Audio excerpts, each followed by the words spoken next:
It's that show, Dom. It's the show. It's the show that never stops. Never stops. They've been waiting on it. Yo, they've been waiting on it, and it's time to give them another episode of Two Detroit Nerds. Two Detroit Nerds, we're fucking here. We're in this super secret location. We'll be filming from this bunker for quite some time now. It's the apocalypse bunker right here. If you guys aren't also in your own bunkers, then, you know, you guys haven't gotten the words that we've gotten from the State Department and some other agencies that it's time to get in your bunkers. So that's what I'm saying. Stay in that bitch. We set up shop here, and we're going to be in this nice little gaming den for the next, foreseeable future. But you know what? It's workable. It's good, but, man, we got a lot to catch up on. Dude, bro. Shit is popping right now. Tomorrow, something really big is about to happen.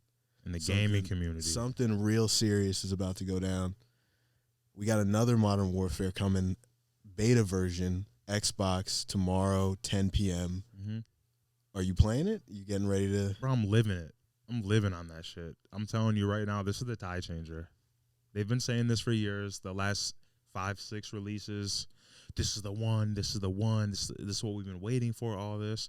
I'm a victim of that myself. I said the same thing. I was so hopeful of the fact that we're finally going to get what we've been asking out of Call of Duty. And let me say it now, I can be wrong. I think this is the one. I really do. So I want us to clip this. I'm gonna clip this right now. Come give me my shit for it if I'm wrong. And then in 6 months we're gonna play it again. Yeah. And how about this? If it's worse than the original Modern Warfare 3, we'll be fair. Say if it's worse than the original Modern Warfare 3, you owe me $50. All right, but before we make that bet, no nostalgia is allowed to come into play when we're holding these two up. No nostalgia. We're talking about strictly gameplay, the mechanics of the game, the guns, everything. Okay, so what were your thoughts on the original Modern Warfare 3? It grew on me. Okay. I was not huge on it upon its release for the first few months because you can't really compete with a Modern Warfare 2. You know what I mean? Like no matter how long that you're having this game in production, you're taking for this game to come out, regardless of what they would have done, the game could have been better. Let's be real here. It wasn't going to live up to Modern Warfare 2. So it grew on me, and I grew to love it because I realized what I was looking past for the longest time and seeing what actually worked and what was really good with that release, that title. So if we're just going strictly off of like what we expect from a Modern Warfare game, I'm gonna say it'll probably fulfill that. You'll get a couple of they did release those maps that they said were definitely gonna be coming out, which were some long-awaited maps to see get redone. So that's good to see. But let's see. I mean, in terms of playability on the long term.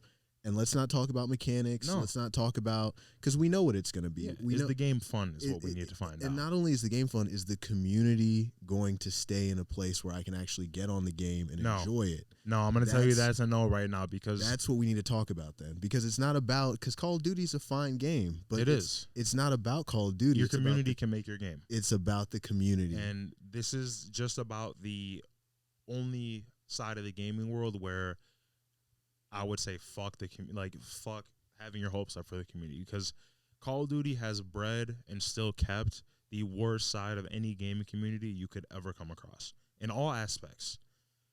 Little pieces of shit, little shit talkers, hackers, these kids, bums, like the whole nine that you could get out of a Call of Duty community, you will have it from its best to its worst with this. So, I think. So in terms of okay, because this is my issue with the Call of Duty that's out right now. Yeah. I can't get into a lobby without a hacker. I can't actually enjoy any of the actual ranked matches because it's all going to be either try-hard sweats or hackers. Like, let's get real. Well, here's the thing, and I'm not saying you're this person.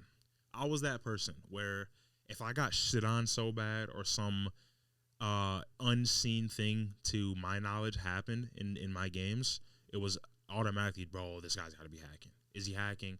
And I hate that it's come to this point because now it's hard to actually first give credit to good players. It is now. For me, myself, I'm speaking solely for myself. It is hard at times because of how much hacking we have seen and how good the hacks are now.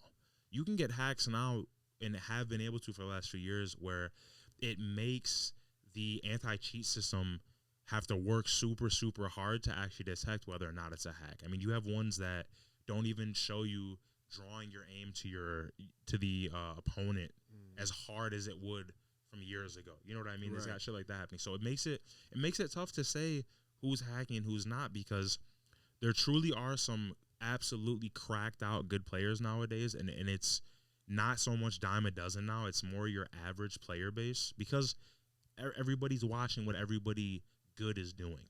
So That's people true. are able to try those things, practice at those things, become aware of things that they may not have been, or at a cap that they might have met with skill. So I think you're right and you're wrong. If that makes sense. You're right. No, I hear what you're saying. In terms of ranked, I do have to take Call of Duty side with this. Okay. When I was playing heavier, me and Blazin ran ranked. So for anybody that doesn't know, skill-based matchmaking is a thing. If you don't know what that is, basically, if you do good 5 games in a row and you're on par, you're in tip-top shape, you're doing as good as you are, you're probably going to get paired with people who are better than you because of your last performance. Now, when I played with Blazin, he's way better than me at Call of Duty. Yeah. You know what I mean? And I actually was able to do things in the game. Like, I was actually able to make a difference in whether we won or not. Not fully. I'm not saying I put the team on back. I carried games, but it was a lot different than I had planned for it to be or thought it would have been. Like, I was actually getting kills. I was staying alive longer than I thought I would have been able to. Things like that. So, and I was able to make plays. So, the difference for the two of us is I just have way more hours logged into Call of Duty than you would. You're a Battlefield guy. Right. You know what I mean? So it's not, you're not going to get the same experience as me. But this is the problem with a lot of games. It's not just Call of Duty. Right. This is a lot of games, is that we're getting into these cult followings of, I got to put 60 hours into it to even somewhat enjoy. To even somewhat enjoy it.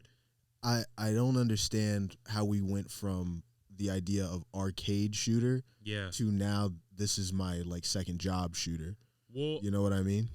I do know what you mean, because like I just said, I have more hours logged than you, and I still feel that way about it. Which isn't good. Right. You should feel like every time you play it should be amazing because you put in that much work. Right. So the thing that I notice works for and against Call of Duty now and for a while now is the accessibility that they give you now.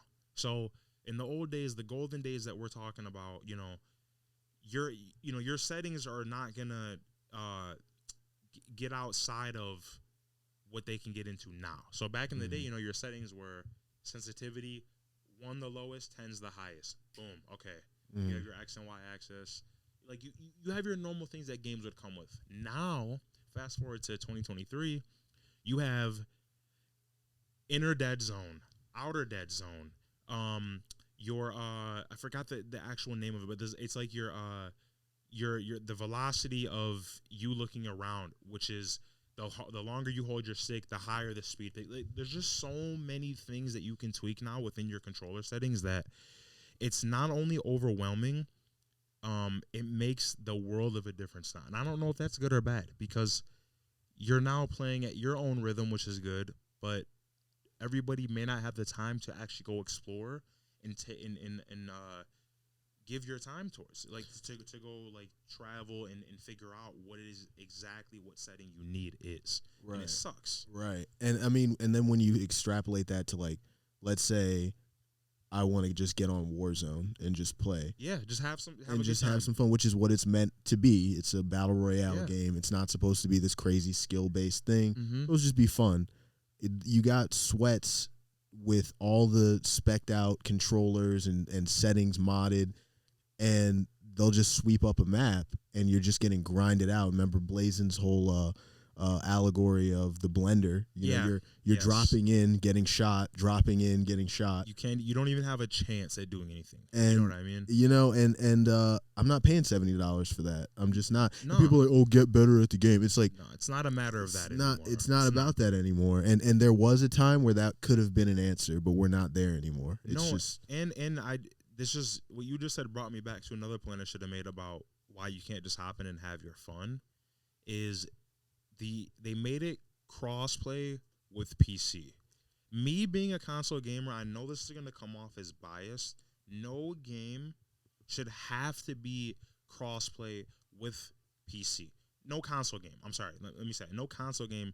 You should have the option to turn off PC crossplay ability. I believe that because, you know, and I know I might get shit for this. You know, I'm gonna be told what I get told, but you have in all ways. Take the best console gamer, take the best PC gamer. Your PC gamer is gonna win majority of the time. I know you guys are gonna fucking get on here and say aim assist, all this other bullshit that you guys say, but let's be real here. Let's be 100% real. You have better optics when you're playing on a PC. You have better frame rates. You have things that are going to critically affect your actual gameplay of the game in a beneficial way on a PC that you cannot get on a maxed out all the way console. Because as good as consoles are now, they're not at the same level or above what a PC can output. PC is always going to be one step ahead. That's why PC gamers are still a thing. Let's be real here. And not only that, but I don't know if you ever saw that YouTube video of the dude showing the difference between playing with like a 32-inch TV and then playing with a 49-inch wide display, and how the curved one where it can change your field of vision. And I think it was on the PC. Yeah. And it's just like, if you can see that much difference of detail, you have the utmost advantage in your gunfights. Like, and I am very glad that they are changing those things now for console players. Like, towards the end of the life, I think, of Modern Warfare 2019, and then from the start of Modern Warfare 2, the new releases, you can adjust your field of view slider, which was awesome, because I've noticed since the new age and playing without that as an option, it does make a difference. Like there was actually a side-by-side shot, I think maybe the same video you're showing, and this guy showed a gunfight where somebody had the high ground on him, showed it on PC.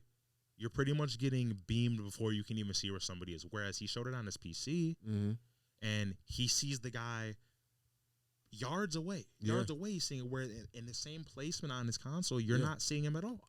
Yeah. So that's a huge advantage to have, bro. Like, you can, the biggest advantage you can ever have in Call of Duty is whatever it takes away from you having to incorporate your reaction time, and field of view plays a heavy role in that. Heavy role. Very true. And I think for games that are such split second, like Call of Duty, any type of advantage is huge. It is huge. It doesn't even matter if it's like one thing or the other. No. It's just going to be a gigantic difference between you and the player who doesn't have that advantage. It's like your mouse versus your analog. You know what I'm saying? Yeah, like, exactly. That's an advantage. Your field of view, your frame rates, like all these things. If I have all those three checked out as being at a higher level from you do, let's say I was on PC, you're on console, and all those mine are all better on. You're beating me every time. Yeah, if you beat me, I just suck. Yeah, you know what I mean. That's what it comes. If I'm losing, so I need to get the fuck off the game. Right. You know, uninstall, turn my PC off, go give it to somebody. Don't even sell it. Go give it to somebody that can put it to better use than I was obviously doing. But it's honestly crazy. All in all, bro. All that aside, this has looked to be one of the most promising Call of Duties I've seen. Well, let's throw away the fact that, and I'm a huge sucker for this, guys. Let's throw away the fact that every map upon release is only going to be the original Modern Warfare 2 maps. And we're not even talking DLC. We're talking the straight maps that came upon the original Modern Warfare 2 coming out. This Modern Warfare 3 is having only those. So that alone had me geeked. I was like, I'm getting it. That alone sold me. Let's push that to the side now. Let's forget I said that, right? All the videos I've seen, whether it be good streamers, bad streamers, mid streamers, whatever it is, one thing that is super important, not only to me, so it should be to every COD player in the world, is your hit detection. Hit detection plays a huge role for multiple reasons. One, you know when you're killing someone. Two, you know how long it takes to kill that person. And three, you know you're shooting a motherfucker when you think you are. You know what I mean? Right. Every video I've seen, this looks the crispy it's been possibly in forever. Since any Call of Duty has released. This looks possibly the best. And we're talking upon a beta release. We're not even talking full official release. Yeah, no, the beta already looks really impressive. Movement looks great. Maps look good. The No, guns look really dope. good. Like I'm super geeked for and this. I remember when that beta for Modern Warfare 2 came out. I think that was last You summer. were sold on it. I was remember sold you were immediately. sold on it, bro. I was sold immediately. They did such a good job with that beta. So I don't think you guys understand how big that is. This guy is a die hard. I've said this so many times. He's a die hard Battlefield fan here. Yo, and he was sold on a Call of Duty. That doesn't happen. Yeah, that was the first time I was actually happy to say that Call of Duty was better than Battlefield for that yearly release. Because I mean, not only was 2042 just the worst thing that's ever happened in human history, but Modern Warfare 2 was so good that it quenched that like drought that I had. And I remember, bro, I was ecstatic to find out that day when you texted me and said, "Yo, my shit is fully installed. I got it loaded up. What are you doing, dude?" I felt like a kid on Christmas, bro. Yeah, I wanted to jump through the roof of my house like, this guy for real right now. Get on. Yo, and right that never happens. Never happened. That happened all good about 2 or 3 times, and then didn't hear shit anymore about Call of Duty from you.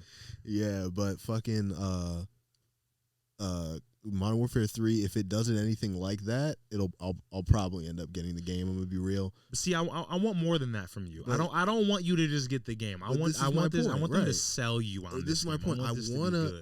They've finally gotten me from Modern Warfare 2 to the point now where I want to like Call of Duty. Yes, this is which is a start. It's a start, bro. I've come very far. Yeah, I'm telling you, this is crazy. So if they do a good job with this beta, hey, you know, I might actually enjoy playing it. Who knows? I might actually like say that I like Call of Duty. Who knows? Well, see, the good thing about the beta is that in most cases, you're not going to get anything better out of the beta that you won't get out of the actual game, right? The most you're going to come across is probably worse things in the beta, and the game fixes those out, which is what the betas are mainly for that. Obviously, it's a teaser. It's a first look.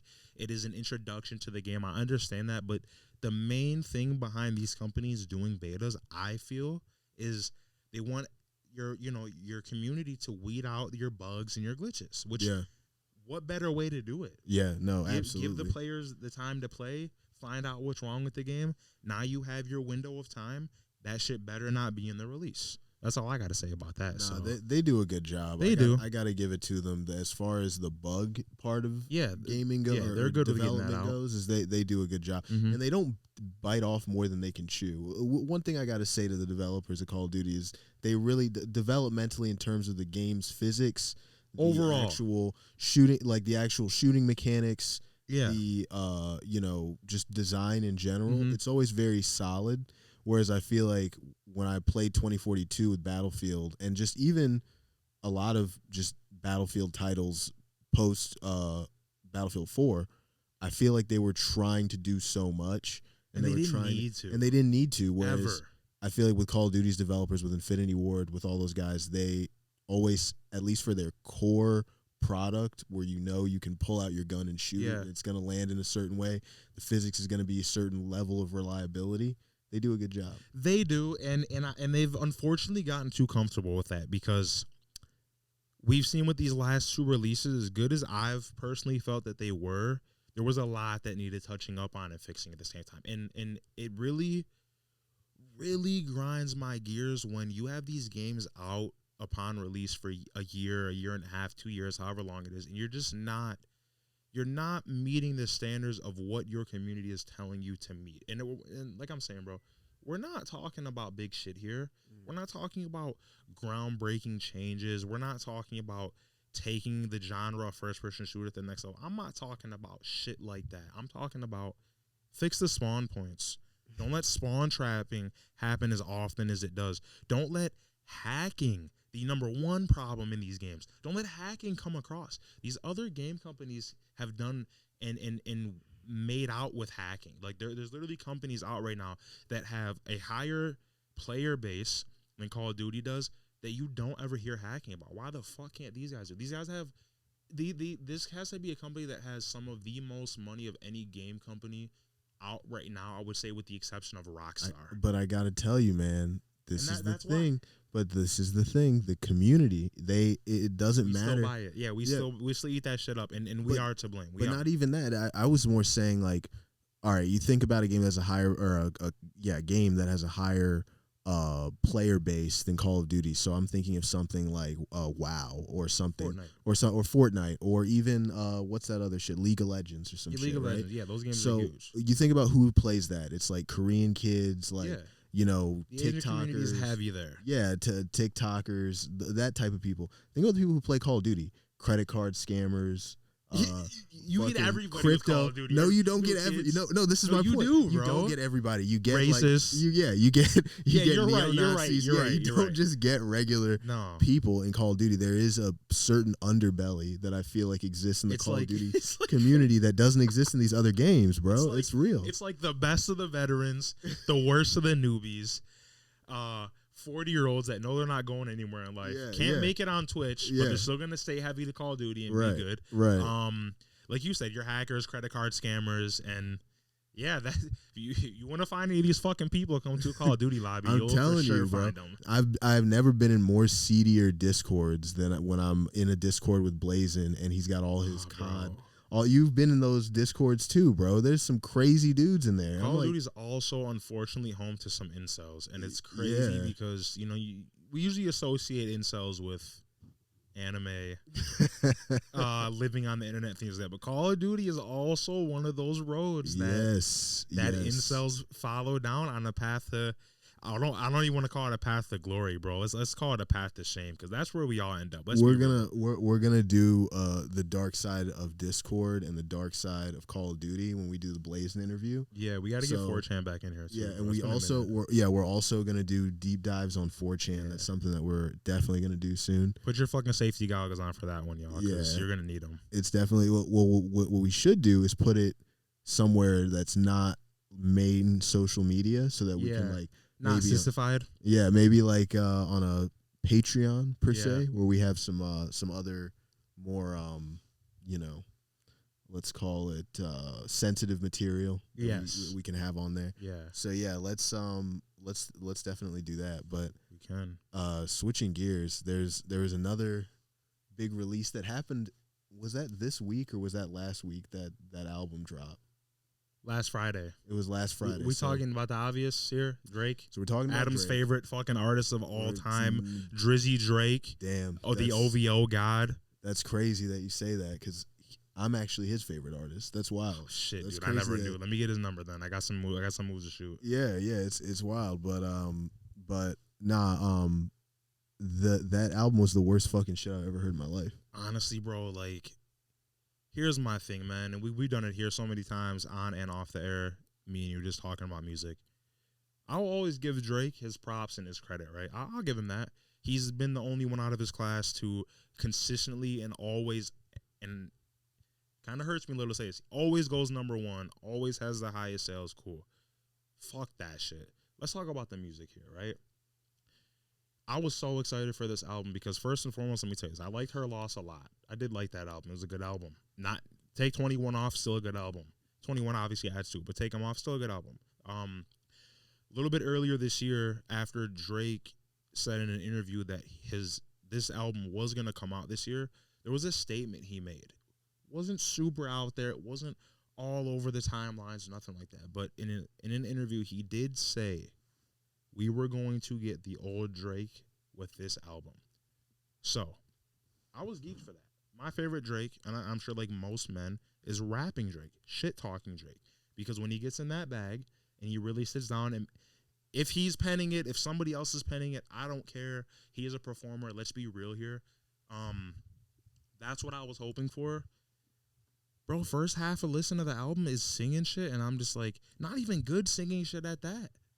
That shit was so disappointing. Even the tracks that I liked, it wasn't even because of Drake's contribution. His song with J. Cole that he has on there, J. Cole watched him on that track. He does. It's a good J. Cole verse.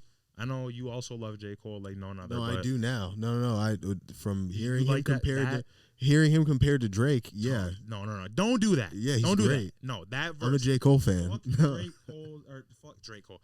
Fuck Drake's verse on that song. J. Cole has a hard verse on that song. He does. J. Cole's had plenty of hard verses. Yeah. It's just that when he puts together an album, I fall asleep like halfway through. And I feel that. Listen, right now, listen. You if know I what have I to mean? give it to somebody, J. Cole, right now for these last few years, that's the feature king right there. Yo, he kills That's features. feature king, bro. Because I gotta say that, yeah. J. Cole, stay in that feature bag, bro. Because that shit is that is something serious, and I'm always here for it. But to get back to the album, dog shit. I think I just watched the episode of is it called the Joe Budden podcast? Is that what it's called? I think so. Something along those lines, Joe right? Budden, yeah. I don't know his other co-host's name, but it was one of the white dudes that he has on there pretty often too. They were talking about the Drake album, and I'm sure you've seen this in the headlines about Joe Budden. Him and Drake had a little back and forth, but one of the dudes said he was very disappointed because for these last few years, the majority of music has just been so lackluster. And I caught myself getting a little bit lost in the times of the music being released because you asked me 2 years ago, I would have said differently. But now that I've actually had time to let it resonate with me and sit back and really listen to what I've heard, he couldn't have been more right. Like, there is nothing special. There's nothing spectacular that has happened, I want to say, within the last 4 or 5 years. There's some hidden gems in there. There's some artists who put out some great albums. But when we're talking about some shit that's going to change everything else, nothing like that has come out. No artist, no music. And I think that, who said this? Somebody said Drake and another artist. Who was the other artist? Going to piss me off. Whatever, I'll come back to it. Drake and another artist are fighting so hard to stay relevant when they don't need to. Drake does not need to put an album out right now in his career to stay relevant. And I feel like with this release, that's exactly what he tried to do. And I don't know why. And look what we got. I think the number one thing that this album solidified and proved to me, that when left to his own devices, Drake will make his own projects worse. He can't deliver. He can't. He actually, I think, because I didn't like Drake early Drake. I really didn't. No, I don't like. I didn't listen to any of that shit. What Drake did you like? Thank Me Later. I'd never heard a single song on it. What's that other? What's that makes me sick. What's that other bullshit? Take care. Stop. Take it out of here. How about take it out of here? How about stop that? yourself, bro. We need to take you to the fucking take care fucking medical centers. What we need to do for that. Fucking hate all that early shit. When the first time I actually really started listening to Drake. Be careful here, bro. Was no, I'll tell you. The first time I really actually stopped what I was doing, I was like, who is that guy? Was if you're reading this too late. No. What's that? No, fuck all that. Oh my god, you're killing me. The Future album, What a Time to Be Alive. Get out. That was that was the first time. And you know what it also proved to me, that this album proved to me again, is that comparing it to Her Loss and then this, and I'm glad that you started by saying that Her Loss was a good album. Collabs. That's where Drake shines. That not just where he shines. That's where Drake exists. When we think about Drake, the superstar, the Drake that exists now, I think we apply his early albums and stuff to that superstar and say that that's like the same person.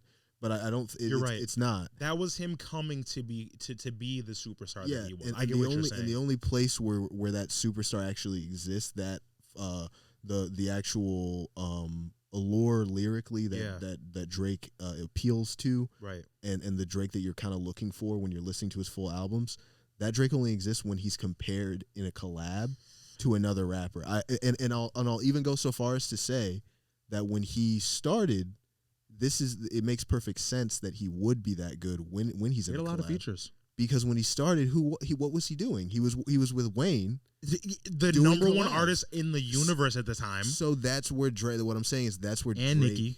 That's where Drake exists. That's where he actually is. But here's the thing.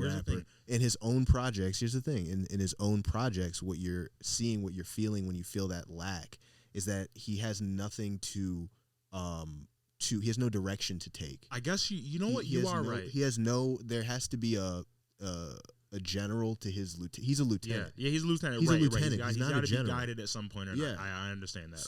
So that's what I'm saying. And this album, made that very clear to me, and it made me realize that, like, if we do ever get more Drake music, which I don't really see why we would, I hope What do you mean? You think this is it? I really don't. Until he changes his I don't think we're getting another Drake braided hair Drake again after this. I'm fine with that. Yeah, I think I'm okay with no more braided hair. Yeah, Drake, I don't know who the fuck this light skin ass. I think this storyline is. I don't know. Yeah, I think that storyline is over with now. I hope so. I can only pray towards that. But you are right, because when you said that, I was thinking, and the albums of his that I'm the most fond of were his first 3 to 4, I think. Thank Me Later, Take Care, Nothing Was the Same, and If You're Reading This, It's Too Late. Mm-hmm. Those are the ones I'm personally the most fond of, with the exception of Her Loss, because I love Her Loss. That's one of my favorite things Drake's been on. But and those were all when he was still like real heavy with Cash Money and Young Money. You're right. That's when he had Wayne still fully behind him. Baby was still fully behind him. So I guess. And when he has that direction, when he has got those people in his ear, people in the best in his way ear, possible. also not just those people in his ear, but that influence. Yeah, see, I don't bro. think. You got to look up to Wayne. You can only do the best. No, here's what I really think. Here's my actual psychoanalysis of this entire Drake, whatever this is as a phenomenon. He, the person, he's from Toronto, bro. We're talking Jimmy from Degrassi. Yeah, come on, bro. He needs to have an influential North Pole to go towards. If he doesn't, he's got to have a trend to follow. He's got to have a trend to follow. Because that is what he has done from the start of him putting people on. And I'm not saying there's a problem with that. There's not. But that he rode a lot of waves, bro. Let's be real here. And waves that he didn't start.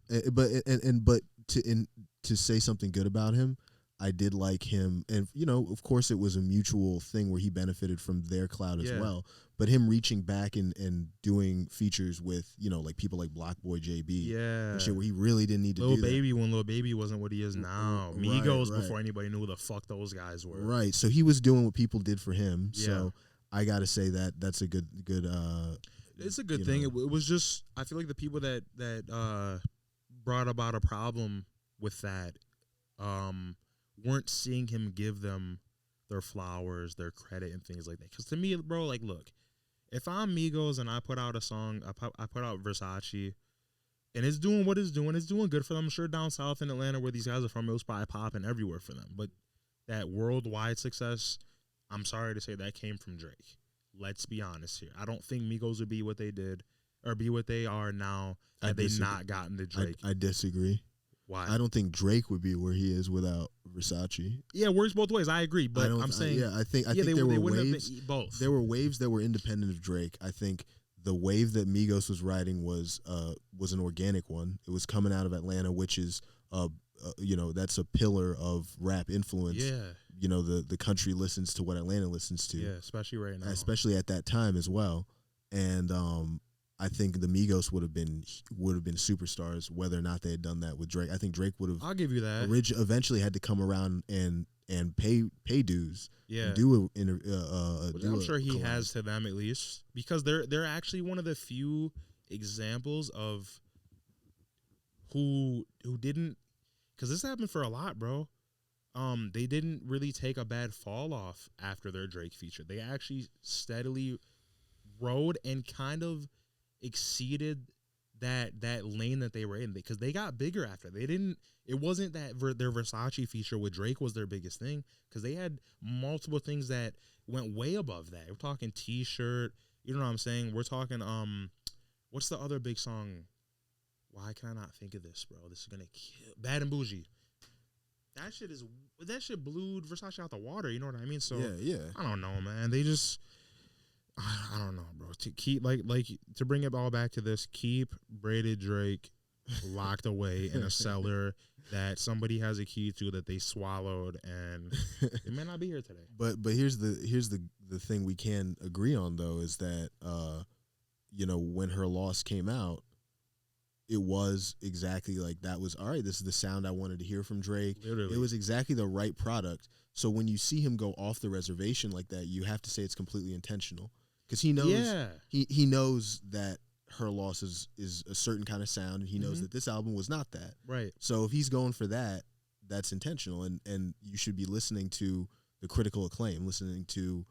Well, I'll give him credit for that, because he does try a lot of different sounds, and although it may not be to my liking, I mean, let's be honest, bro. His female fans are who are keeping some of these albums alive. Yeah, let's be real. Yeah. And I'm not throwing no hate, no shade with that at all. You got a whole bunch of female fans. Hey, females fuck with you, bro. That's something to brag about. That is. As a man, that is for sure something to brag about. But niggas listen to his music too, so let's be aware of that. That's true. Yeah, I mean, that brings me to another horrible album that needs to be reviewed. We got a little bit of time left, so I just want to bring it out, bro. I'm ready. Yeah, that Travis Scott album was poo poo. Also, front to back. That was okay. I think maybe it was one song. There was a song with Future in there, right? That wasn't bad. No, Future's not on the album. Is he not on the? Okay, then everything was bad. Then every single song was bad. Yeah, sorry, I thought there was Future was on there. Listen, man. To somewhat agree with you, this is his least best album by a landslide. All his other albums blow, like they'll blow this one straight out the water. Nobody even know what the fuck. Utopia he can take it. You know what? Yeah, you know what? That's a good point. It's his least best album for sure. But he can even take this. He can absorb this L because he pretty much has only had banger albums. He has for sure. I won't take that away from him. You know, people call him industry plant, whatever he is. He is that. But I will say for me, this album this is the longest amount of time it's taken for a Travis Scott album to grow on me. Not as a whole. I don't like the whole album. I dislike more of the album than I like of the album. There's about four songs that I like a lot, and not to bring it back to this, one of them's the Drake verse, or the Drake feature. I like the song with him and Thug. And then both of the other songs that I like a lot are just him. God's Country and I'm drawing a blank here. This shows how much of this album I actually listen to. You know, it's no Astro World, I'll say that. It's definitely no fucking Astro World. No Astro World. Astro World front to back's perfect album. But here's the thing. It wasn't too below his standards to where it was like this guy sucks now. You know what I mean? No, exactly. I should qualify. Yeah, I should say that it wasn't so bad, that I was like, oh, this dude's... But you know what it did make me feel was that this sound is trash. Like, not Travis, but just... What the direction he was going in with this. It wasn't... It felt so soulless, man. It just felt so hollow. It just felt like he got in the booth and was like, yo, let's get some weird aesthetic type sound vibes here and here. And I'm going to just... Whatever comes to mind, I'm gonna just go put that shit out. We're gonna lay it down on wax, and boom, here we go. Come on, man. Just if you're not gonna get better than Astro World, stay on that sound at least. If you can't, I'll say this now. I know this is still early for him. I know he's young. I don't think he's gonna put out something better than Astro World in his career. I don't. I agree. I don't think he will, but also I don't know if all of this isn't just a bigger sign that rap in general is at a standstill, and I think people have been saying that for years and yada, yada, yada.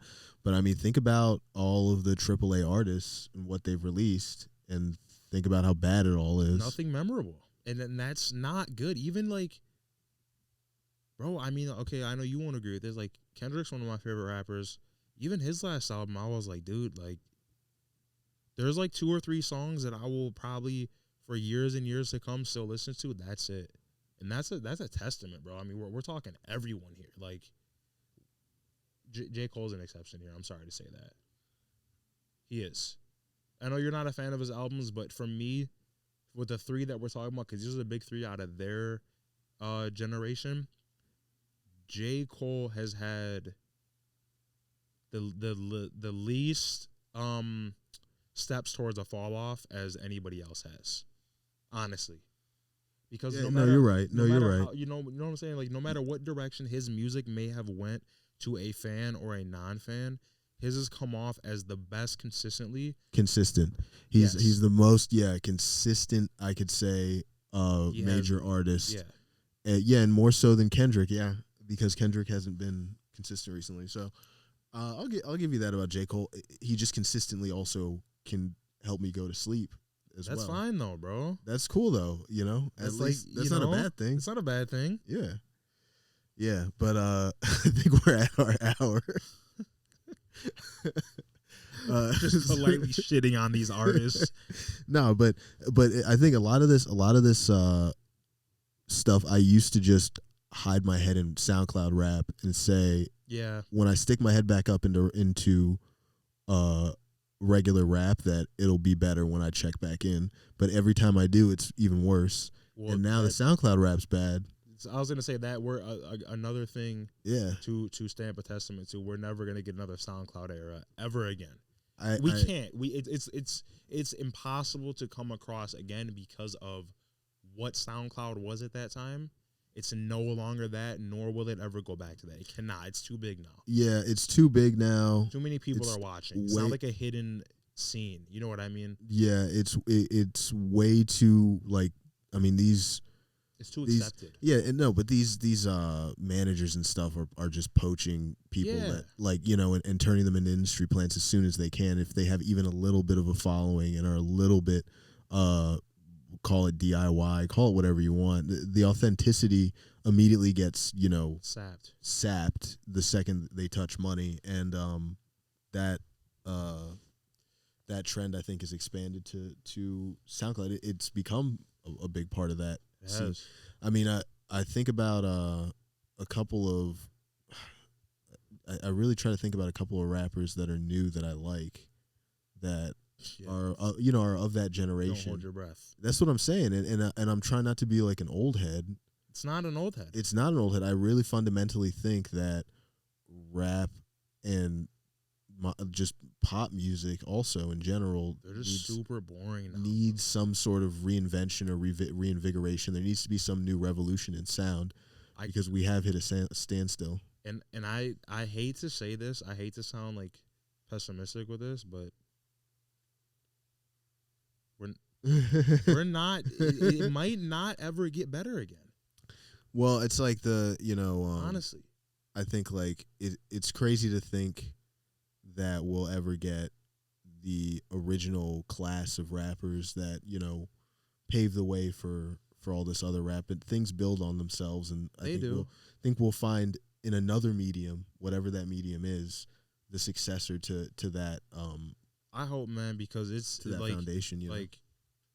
We've never experienced a wave of rappers that we know are here to stay and are going to stay on top. Because, like I said, after the three I just named, after Drake, Kendrick, and Cole, because they've been on a real long run now, nobody else has done that. But you know what we're going to do? We're not going to take this sitting down. We're going to try to talk to at least a couple of artists that we find locally that are doing rap. Oh, yeah, and see what they got going on. See what they got going on, see where it's headed, because that's who's going to tell you what's next. And that's going to be our clear answer. So this is our PSA to artists out in Detroit. We're local artists, for you guys. Tap in. We want to bring some people on the show. Come fuck with us. This is two Detroit nerds here, so we're out here. Know already.